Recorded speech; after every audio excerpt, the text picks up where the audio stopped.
In the dead of night, a man vanishes mysteriously, leaving behind only blood and a phone. Meanwhile, the terrified protagonist hides under his bed, haunted by visions of a monstrous hand and strange voices. As reality blurs with horror, a seemingly innocent neighbor girl appears at his door, crying for help. But is she really who she claims to be? With shadows creeping closer and a terrifying transformation unfolding, the protagonist must confront a nightmare that's far from over. A suspenseful horror tale where every knock could be your last. Story starts with a dark room. It was 24 inches. A single light emanated from the monitor, flickering like a dying flame in the pitch black. Aspect ratio of 69, resolution of 1920, the numbers glared back like haunted eyes, hollow and perfect. A window into madness. This was his world, not of blood and flesh, but of pixels and forgotten pain. We see our boy sitting in front of PC looking at random posts, his pupils dilated, his mind drowning, scroll, click, void. He was completely fallen into the world of distorted desires, a place where broken souls clung to broken fantasies, and he was buried among them. Suddenly, phone rings with message and he picks it up with dead expressions. The sound pierced the silence like a scream in a crypt, but he moved like a corpse answering a ritual call while he was looking at text. The screen's glow reflected off torn skin and old agony. We can clearly see the bruises on his wrist, the culprit of his dead behavior. The silent whispers of his suffering etched like cursed ink on pale flesh. The message was by his mom asking him to join them. Simple words, soaked in naive warmth, reached a heart frozen in rot. But without responding, he threw the phone, cursing the family trip as shh. The device crashed against the wall like shattered trust, his voice venomous and full of decay. His mom was standing outside of room, but he was not ready to go with them. She stood like a ghost outside a locked mausoleum, hope in her breath, silence in her soul. He was not opening door and she just staring at door sadly.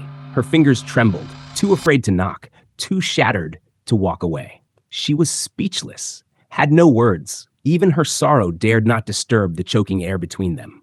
Then with disappointment, she whispered, "His son is avoiding her calls and not even coming out his room." Her voice cracked, swallowed by the void of the hallway like a prayer never heard. She tried to tell him that this can be last family trip due to father's business trip, but he yelled saying he'll not join at any cost. His words, sharp and merciless, slit through her last thread of hope. Extending his rudeness, he warned her not to talk with him again. He hated her voice so much. His tone was not anger. It was poison, festering and absolute. Hearing all this, she had no words. She again typed a message to her son with sadness over her body. Her hands moved like fading shadows across the screen, spelling out grief with every tap. His phone rang, but he didn't flinch, focused on the screen. The digital abyss was louder than her dying affection. He was completely into the screen, unaware of her. The blinking notification, a final whisper, lost in digital madness. The phone remained unattended with message notification by mom. A single cry trapped in time, unanswered and unseen. Even after his rude behavior, mom messaged him to take care of himself. Mercy in her heart, even when his soul had turned to rot. The family was driving on their way for trip, a journey of forced smiles, masking cracks too deep to mend. The father was cursing his son for such behavior. His words dripped with scorn, festering the already spoiled air inside the car. Mom and sister was stunned. To worsen their mood, he continued trash talking.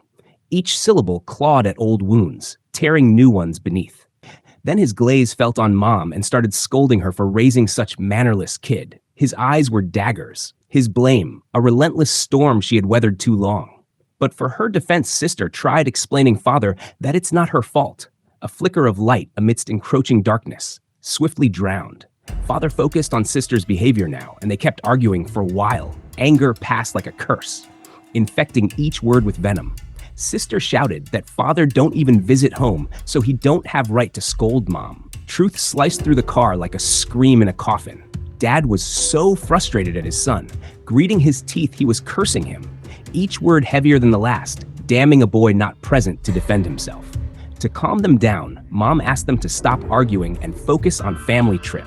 Her voice tried to mend what was already bleeding out.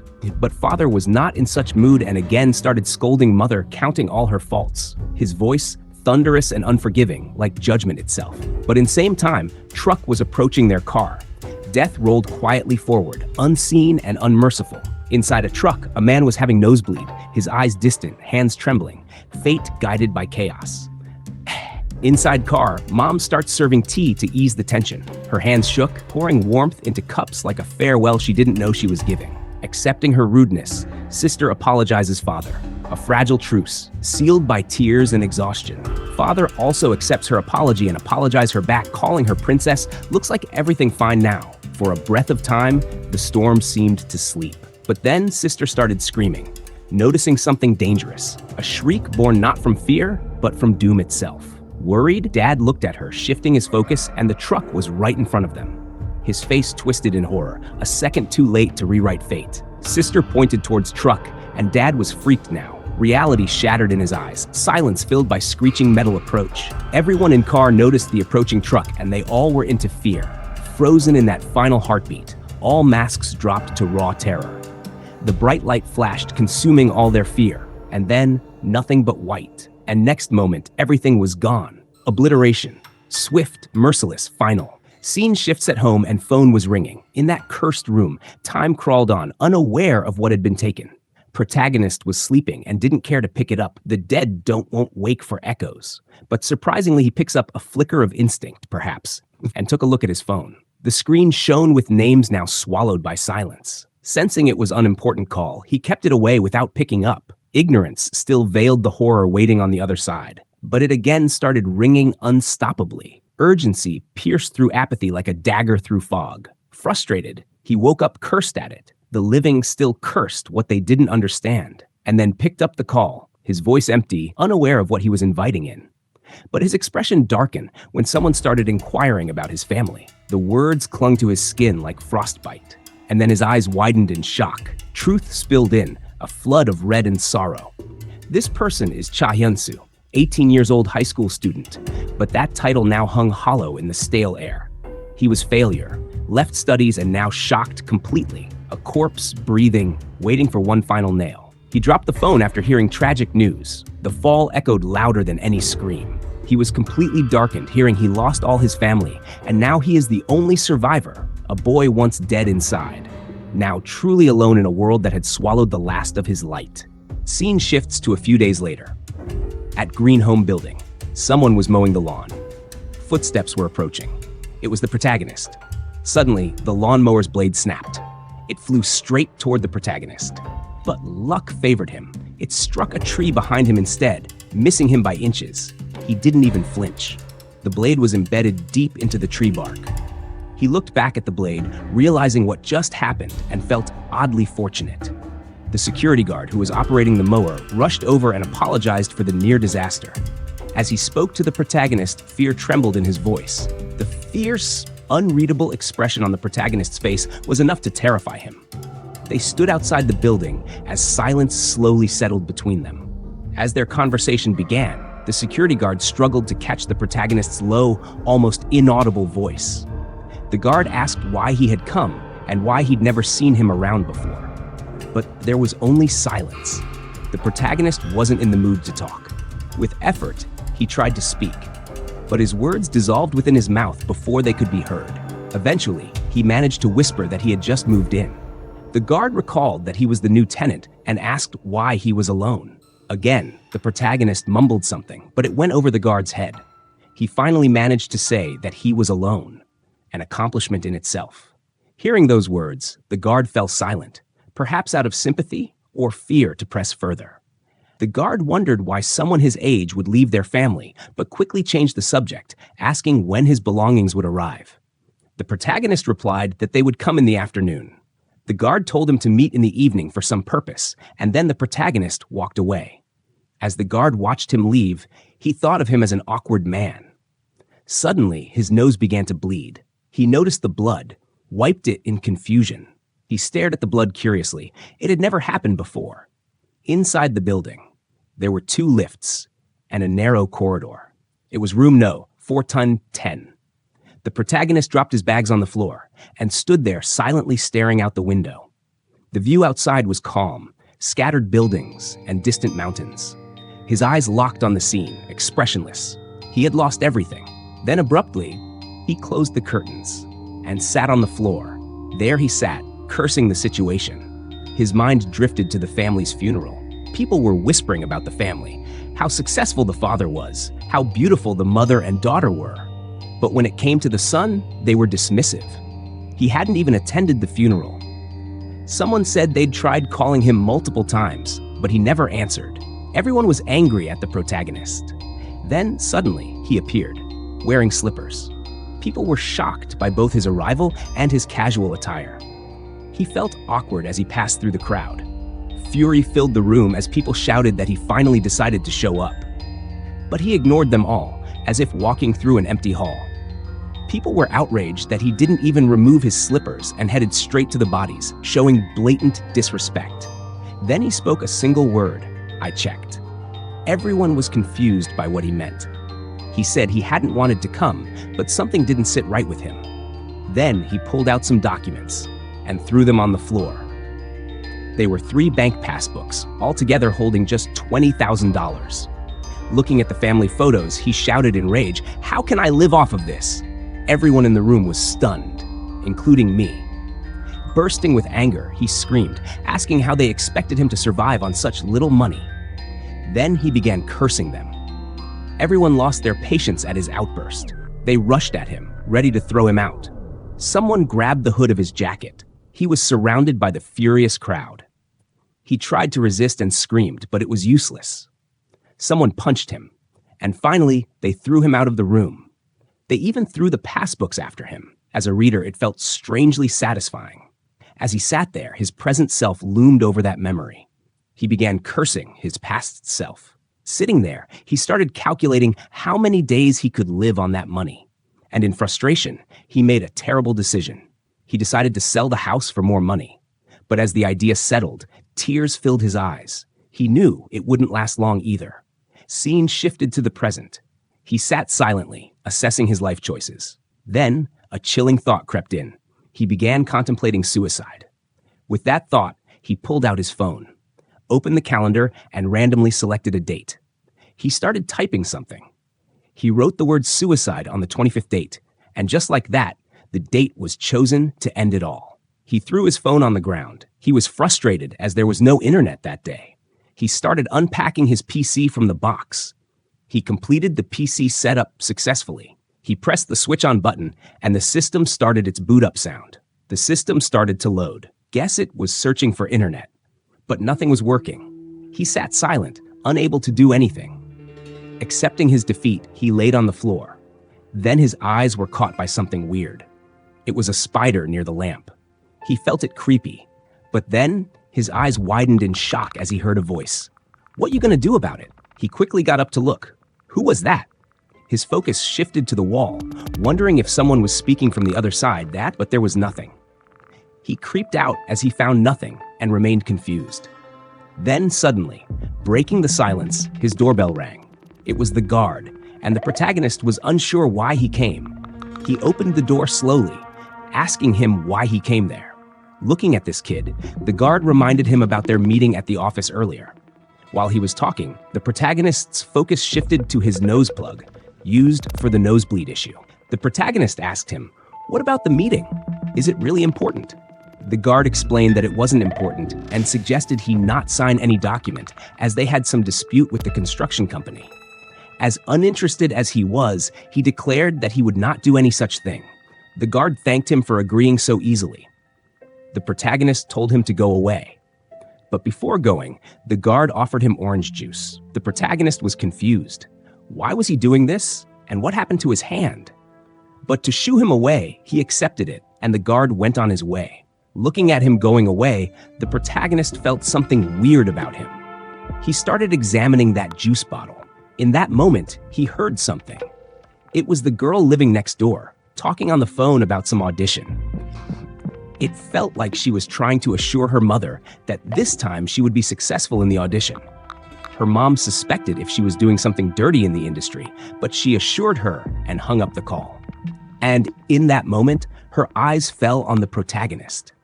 The protagonist was looking at her with his dead expression that would creep out anyone. And obviously, she ignored eye contact and went on her way. While on her way, she was whispering about how she was starving nowadays due to failures. And then she stopped. She started having a nosebleed. similar to the truck driver and the guard. On the other side, the protagonist was blushing, imagining her beauty. And then shaking off his thoughts, he closed the door. A memory resurfaced. He was thinking about how life might have been different if he had offered his hand. Till now, it's unsure what memories he had. Those thoughts literally brought tears to his eyes. He was lying in his room under complete darkness. His mind was in deep thoughts because all he had were thoughts only. But then he screamed that he didn't want to think about his past and all those memories. To divert his mind, he started watching TV. As it was getting so boring, footsteps echoed. This made his mind alert. He woke up and understood that it was the girl who lived next door. He was thinking about her. Why does she come so late like this? Then he was listening to her footsteps from her room. His eyes were following wherever her footsteps were echoing. Then she started whispering about her failures and starvation she was going through, and the protagonist could hear her words. He murmured to himself about how thin these walls were. Then he decided something mischievous.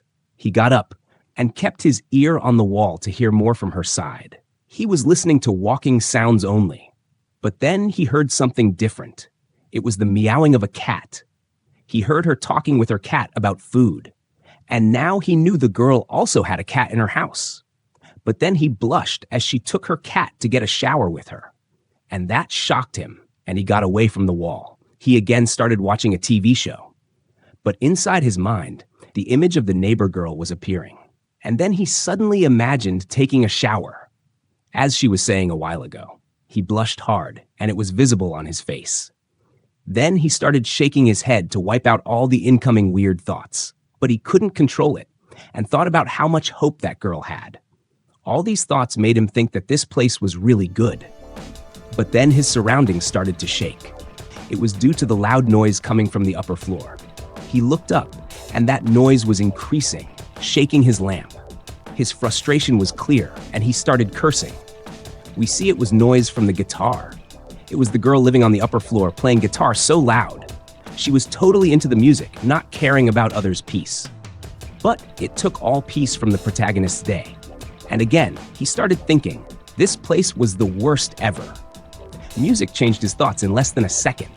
It had been a week since he moved here. He was feeling down because all he had eaten for days was junk food. But he didn't care anymore. He had lost all interest in living. He was completely focused on his PC, oblivious to the outside world. He was playing his all-time favorite online game with other players. He noticed a character who had been sitting still for 5 days straight, and another one had been standing frozen for nearly a week. He smirked, thinking they might have had a stroke while playing the game. Then, suddenly, one of those characters moved. He assumed it might be a random macro or bot, but then he noticed something unsettling. The girl started chatting, saying she had nosebleeds and heard voices inside her head every day. She went on to say the voices were telling her to kill her mom and dad. While other players ignored her, she calmly typed that she planned to kill them while they slept. When others finally paid attention, she began typing random gibberish. Everyone assumed she was mentally unstable. Watching this unfold, the protagonist felt genuinely disturbed. Then, as if summoned by his stress, the girl from the upper floor began her loud guitar playing again. Frustrated, he got up to finally do something about it. He started dialing the security office to complain about her, but his plan failed. No one answered the call. The scene shifted to the terrace, where the door was closed tight. A guy stood there, trying to access the rooftop. But to his disappointment, it was locked. With no other choice, he began smoking right there. Then a voice snapped, "Excuse me, this is a non-smoking building." He turned his head, startled by the interruption. It was a girl from the building. She looked frustrated and sharp-tongued. She started scolding him, saying she'd finally caught the person who smoked here every day, calling him a mobster. He defended himself, saying it was his first time and he wasn't a mobster. When she asked who he was, he gave a half-hearted answer that he was just a good fella. She found that answer painfully lame. She scolded him again, telling him to use the terrace instead of the corridor. Fed up, the guy pointed out that the terrace door was locked. To confirm, she checked the lock herself and asked who had locked it. He admitted he didn't know and asked what she was doing up there anyway. She stayed silent, refusing to answer. Then he noticed something in her hand, a lighter for cigarettes. He looked at her with suspicion, now understanding her intent. Turning the tables, he began scolding her for smoking at such a young age. She ran away, snapping at him to mind his own business. Inside the protagonist's room, words echoed eerily. "Hyun-cha, you pathetic fool. What did you expect? No one will protect you." He was sleeping in darkness. It seemed like he was hearing these words in his nightmare. Then, suddenly, he woke up, gasping. To check the time, he grabbed his phone. His eyes caught a message. A food delivery had been successfully completed at his door. He rushed to get it, but was disappointed. The box was already opened. He looked outside, suspecting someone had stolen it. Then he noticed his food was scattered on the floor, leading toward the next door. He stood frozen. Had the neighbor girl really stolen his food? He went to check and was struck by horror. There were bloodstains near the entrance to her door. He turned around. Blood was trailing through the corridor where his food lay. He remembered her talking about nosebleeds before. But this was far too much to be just a nosebleed. He tried peeking inside her room and was stunned. Everything inside was in chaos, and someone was eating loudly and ferociously. He was angry. His ramen was clearly being devoured. But then he noticed something even more disturbing. On the floor lay a cat's neck belt, drenched in blood. Terror gripped him. He realized the cat next door might have been eaten. To make matters worse, a dark, creepy hand reached into the light. Something, or someone, was trying to grab the bloody collar. He was too shocked to move. He tried backing away slowly, but like in every horror movie, he stepped on a ramen packet. The crackling sound gave him away. Then came a chilling voice from the room. "Some bit to eat." Desperate to survive, he bolted. He ran inside his room and slammed the door shut with all his strength. He was beyond shocked. What he had just seen outside was beyond explanation. In sheer terror, he did what anyone his age would do. He hid under the bed. His eyes stayed fixed on the door as strange noises echoed from outside. And then, his soul nearly left his body. Someone rang the doorbell. Scene shifted to outside of the building. In the darkness of the night, a person was walking there. Suddenly, his call got disconnected. He tried to call again on the same number, but from the other side, he just heard a loud scream and instinctively pulled the phone away from his ear. In confusion, he stared at the phone, but then turned his head behind as he heard something. But when he looked behind him, it was all darkness. Nothing was there. But suddenly, a shadow appeared in front of him. He noticed it and tried to turn his head. But as soon as he fully turned, his eyes went dark and pure terror spread across his face. Within a moment, his phone slipped from his hand and hit the ground. And in the next second, his body collapsed, soaked in blood. Without even a pause, his body vanished. The only things left on the ground were his blood, phone, and bag. He had completely disappeared. Scene shifted to the protagonist's room. He was still hiding under the bed, paralyzed by shock. He remembered the hand he'd seen earlier, dark, grotesque, and inhuman. His eyes widened as he realized it was a monster. He immediately covered his mouth to silence his breathing. Someone outside was still ringing his doorbell. He was stunned. How could a monster ring a doorbell? But then, he heard something. "Hello? Are you there?" The voice continued. "My cat is missing, and my room is a mess. Excuse me, please help me." At this moment, the protagonist was terrified. The monster could talk, but the voice, it sounded different from what he had heard in the girl's room. For a moment, he thought he might be losing his mind, stuck in this dark room for too long. And with that, he slowly crawled out from under the bed. He looked at the door camera screen. He was completely shocked. What he saw outside wasn't a monster, but the neighbor girl, standing there in tears. He felt horrible.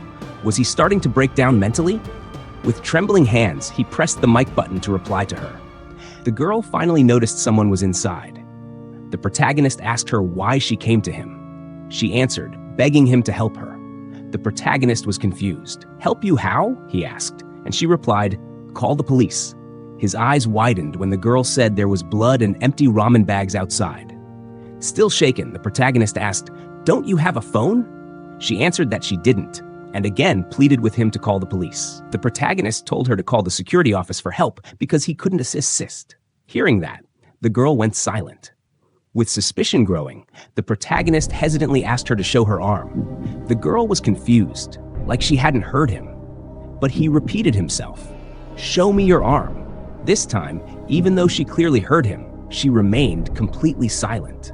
And then suddenly, her head tilted unnaturally as she whispered in a creepy voice. Open the door. A chill ran through his spine. Her face started to distort, changing into something inhuman. Blood began dripping from her mouth as she muttered, I'm starving to death. The voice was now identical to what he had heard in her room. Terrified, the protagonist yanked himself back from the screen. Then suddenly, guitar music echoed from the upper floor. He began sweating. He knew it was the girl from upstairs playing. He turned his head back toward the screen. His eyes went wide in horror.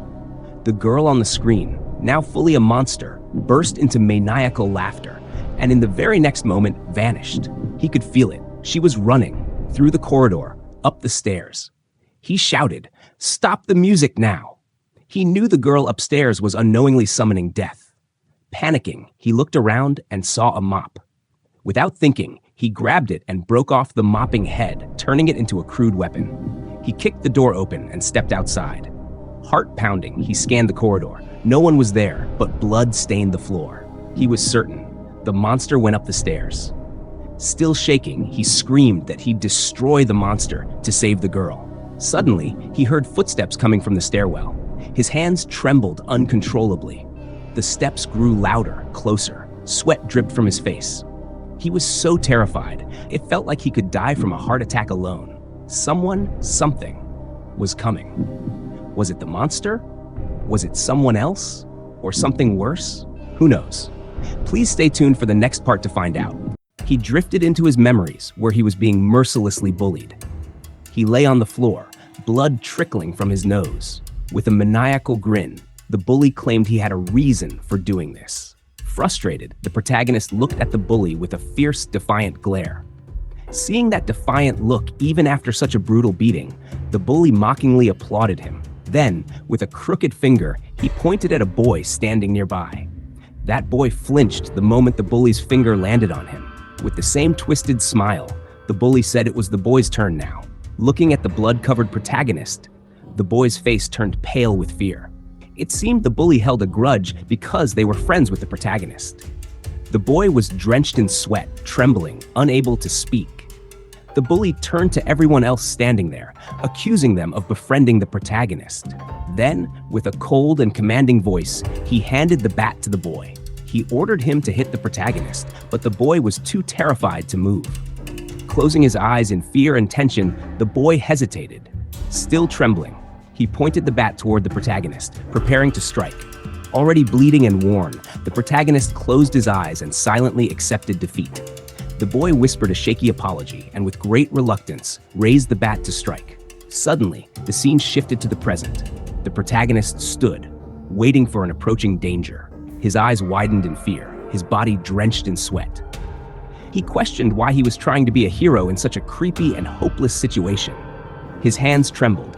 Deep down, he knew he couldn't help anyone. Then a step echoed from behind the door. It was hard to tell who it was. His heart pounded louder as the figure drew closer. To his surprise, it wasn't a monster, but a man, calmly smoking on the terrace. Confused, the protagonist stared. This wasn't what he had expected.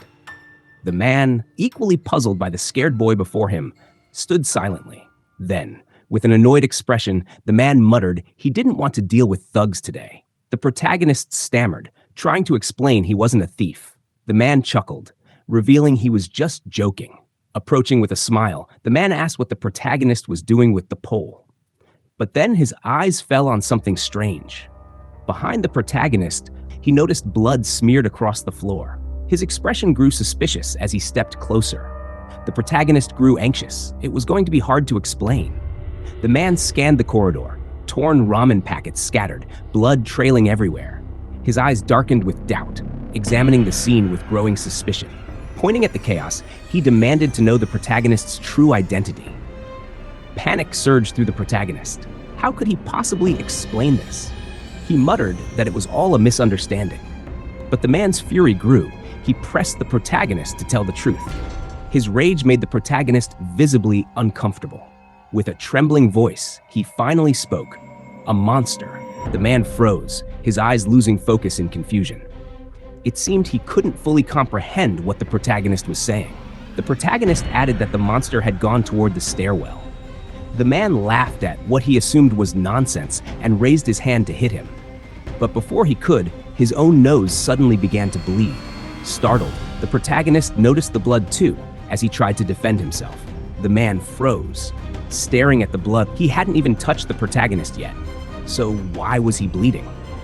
But in the very next second, the protagonist collapsed to the ground, unconscious. His body lay still as blood continued to drip from his nose. Inside the darkness of his mind, something unnatural approached, whispering his name. It spoke eerily, claiming they were the same. The creature opened multiple glowing eyes, asking the protagonist to reveal his desires. Suddenly, the protagonist's eyes snapped open. He was back in his bedroom, lying on his bed. Frustrated, he couldn't shake how realistic the dream had felt. Without hesitation, he rushed to his PC. Looking for distraction, he clicked on a game. But the server was down. He tried more games, one by one, but none of them worked. Every server was down. Anger bubbled up inside him. Why were all the servers on strike today? Curious, he opened Internet Explorer to check what was going on. To his shock, the trending topic read, "Early symptoms of monsterization." Horrified, he clicked the article. The list was terrifying. Auditory hallucinations, extinction of mankind. His eyes widened with dread. Without wasting another second, he ran toward the window. What he saw outside left him utterly speechless. The world was completely doomed. And then it hit him like a wave of terror. Everything he saw earlier, the bloodied cat collar, that dark, monstrous hand, the neighbor girl transforming into a beast. It was all real, not just a dream. And then, once again, blood trickled from his nose. Please stay tuned for the next part. Thank you.